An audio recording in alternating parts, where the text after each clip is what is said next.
Tengan muy buenos días, estimados alumnos. En esta semana número 5, ya que estamos en nuestro segundo trimestre, vamos a ver la segunda parte del tema cuando estábamos viendo en la semana número 3 la ortografía en nuestra lengua castellana, cuando estábamos viendo la tildación general. Pues ahora lo que vamos a ver en esta semana va a ser los acentos ortográficos especiales. Y empezamos con las palabras compuestas. Es decir, en el caso de las palabras compuestas se van a desglosar en tres consideraciones. La primera consideración nos dice que el primer elemento de una palabra compuesta debe perder la tilde.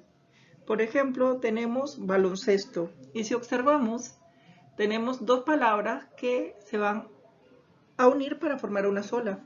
Y la primera palabra, que es balón, está con tilde, pero al formar la palabra baloncesto queda de la siguiente manera: baloncesto, es decir, el primer elemento ha perdido totalmente su tilde.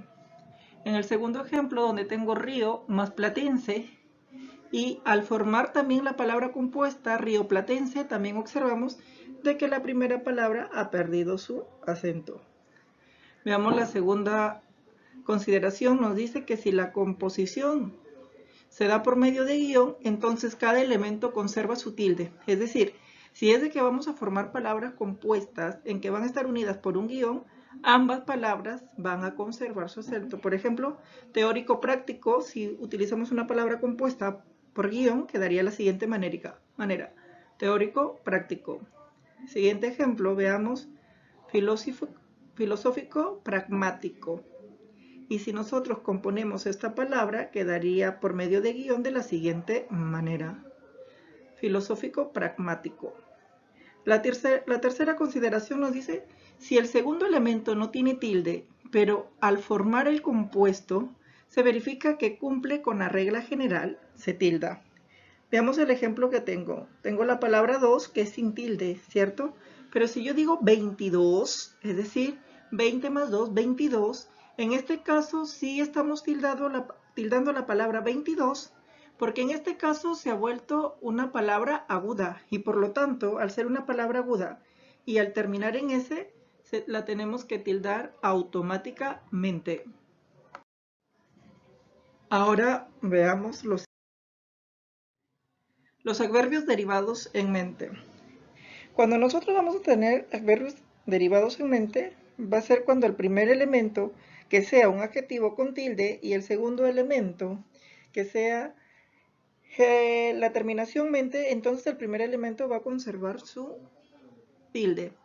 Es decir, todos los adjetivos que estén con tilde y si le agregamos la terminación o el sufijo mente, formaríamos adverbios. Por ejemplo, última más mente, últimamente tendríamos como resultado, ¿cierto?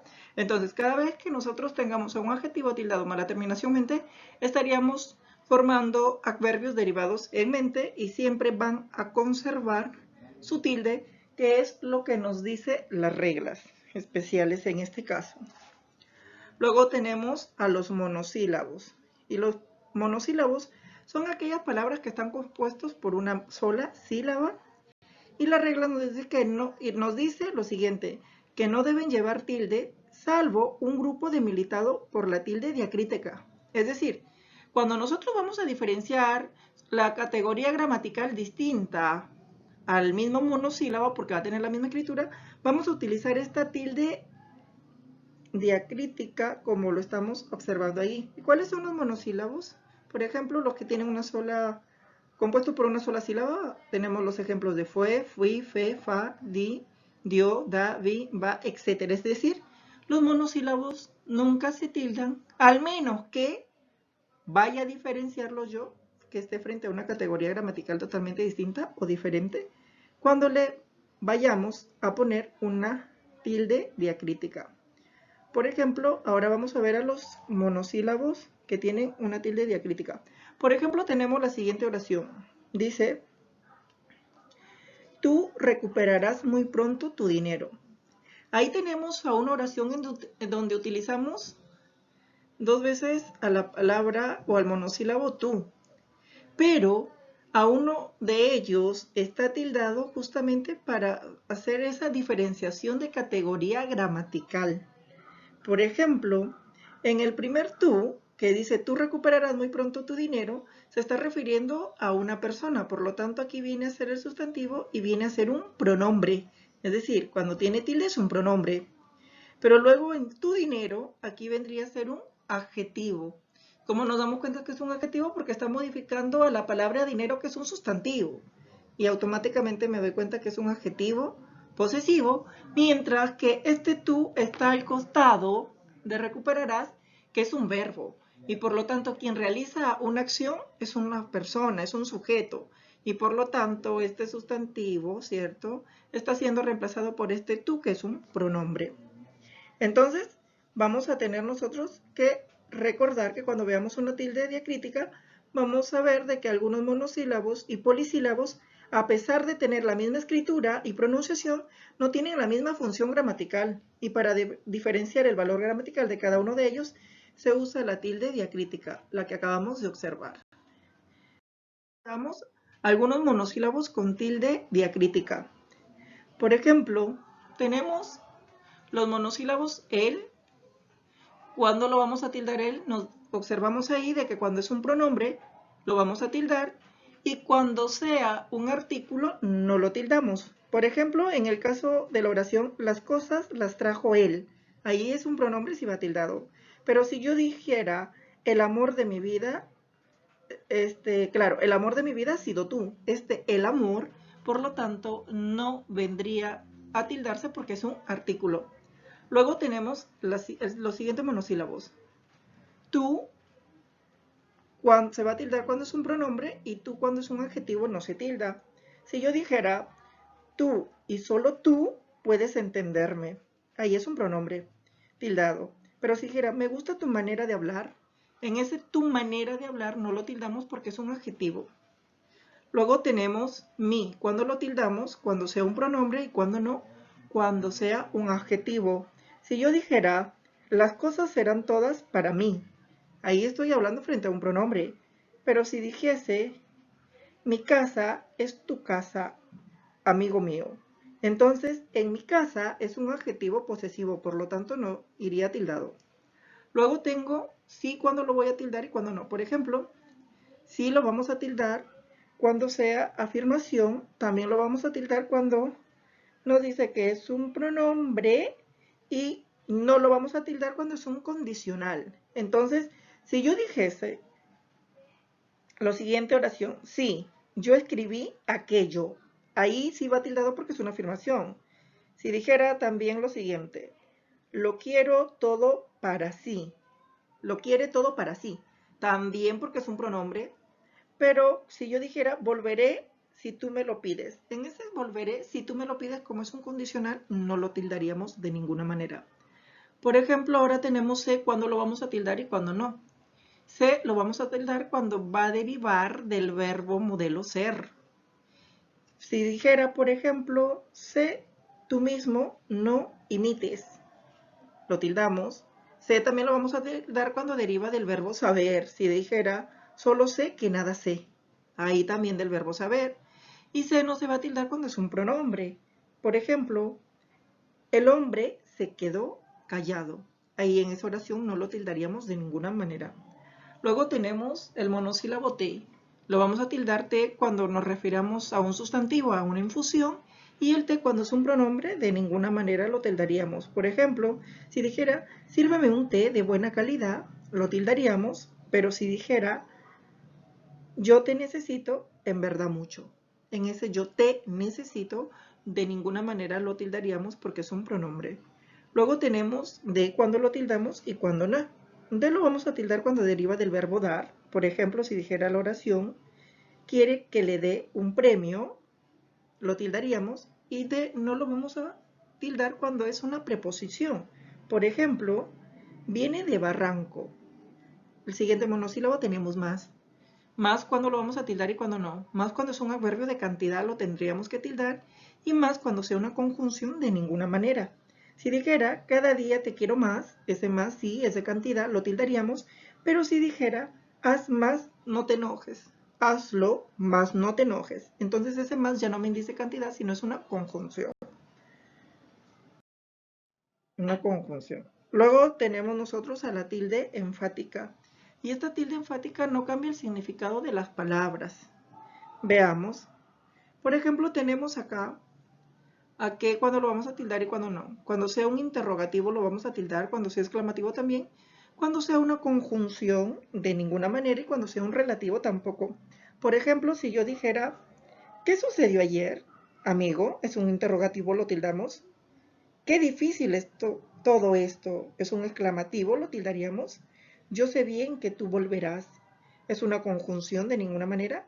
Las cosas que yo sé son muchas. Ahí es un relativo, tampoco lo tildaríamos. Luego tenemos el polisílabo, en este caso el monosílabo con tilde enfática, ¿quién? Entendemos. ¿Quién? ¿Quién? Tenemos en interrogativo, exclamativo y relativo. Cuando sea interrogativo y exclamativo lo tildamos, y cuando sea un relativo de ninguna manera. Si dijese, ¿quién te dijo eso? Tildado porque es un interrogativo. ¿Quién pudiera ser inmortal? Es un exclamativo tildado también. Pero si dijera, la mujer de quien te hablé es ella. Ahí es un relativo, por lo tanto no lo tildaríamos. Luego tenemos cuál. Cuando es un interrogativo lo tildamos, y cuando es un relativo de ninguna manera. Por ejemplo, ¿cuál es tu edad? Es un interrogativo, iría tildado. Pero si dijese, el libro el cual compramos era antiguo, ahí es un relativo, por lo tanto no lo tildaríamos de ninguna manera. Luego tenemos cuán, cuando sea un interrogativo sí, y cuán cuando sea un relativo no. Ejemplo, ¿cuán grande es tu amor? Tildado. Pero si dijera, se tendió, ¿cuán largo era? Ahí es un relativo, de ninguna manera lo tendríamos que tildar. Luego tenemos a los polisílabos con tilde diacrítica. Y justamente estos polisílabos con tilde diacrítica vamos a ver cuáles son. Tenemos, por ejemplo, donde, que tienen dos sílabas, ¿cierto? Donde lo vamos a tildar cuando sea interrogativo y cuando sea un relativo no. Si dijese, ¿dónde se ha quedado él? Tildado. Y si dijese, vivió donde más le gustó, ahí es un relativo, no lo tildaríamos. Luego tenemos cuando. Cuando sea un interrogativo lo tildamos, y cuando sea un relativo no. Por ejemplo, ¿cuándo volverás? Tildado porque es un interrogativo. Pero si dijese, llegó cuando debía, ahí no, porque es un relativo. Tenemos, por ejemplo, cuánto cuando lo tildamos, cuando es un interrogativo y es un exclamativo, los tildamos, pero cuando sea un relativo de ninguna manera. Si dijera lo siguiente, ¿cuánto dinero tienes? Lo tildamos porque es un interrogativo. ¿Cuánto sabes, amigo mío? ¿Cuánto sabes, amigo mío? Ahí es un exclamativo, también lo tildamos. Pero si dijera, por ejemplo, hizo cuanto pudo, es un relativo, no lo tildaríamos. Y por último tendríamos a los polisílabos como. Lo vamos a tildar a como cuando sea un interrogativo y también un exclamativo, pero cuando sea un relativo de ninguna manera. Por ejemplo, ¿cómo lo supiste? Tildado porque es un interrogativo. ¿Cómo has cambiado, Ana? ¿Cierto? Es un exclamativo, también lo tildaríamos. Pero si dijera, te quiero como antes, en ese como no lo tildaríamos porque es un relativo, de ninguna manera. Lo tildaríamos. Pero también tenemos nosotros casos especiales de acentuación. Y tenemos de dos formas en cómo lo vamos a ver. Por ejemplo, la primera forma nos dice que hay palabras que al cambiar la tilde cambian su significado. Veamos ejemplos. Por ejemplo, si yo digo pelícano, está diciendo que es un ave acuática del orden de los pelicantonomes, pero si yo digo pelicano, me estoy refiriendo ya no al ave, sino a una persona que tiene cano el pelo, es decir, ya con canas. Domine, maestro o perceptor de gramática latina, pero si yo digo dominé, es una conjugación en primera persona y pasado del verbo dominar, ¿cierto? Del verbo modelo dominar. Y la segunda nos dice que hay palabras cuya sílaba tónica cambian en singular y en plural. Es decir, la posición de la sílaba tónica de la palabra va a cambiar de acuerdo al número en que nosotros las escribamos.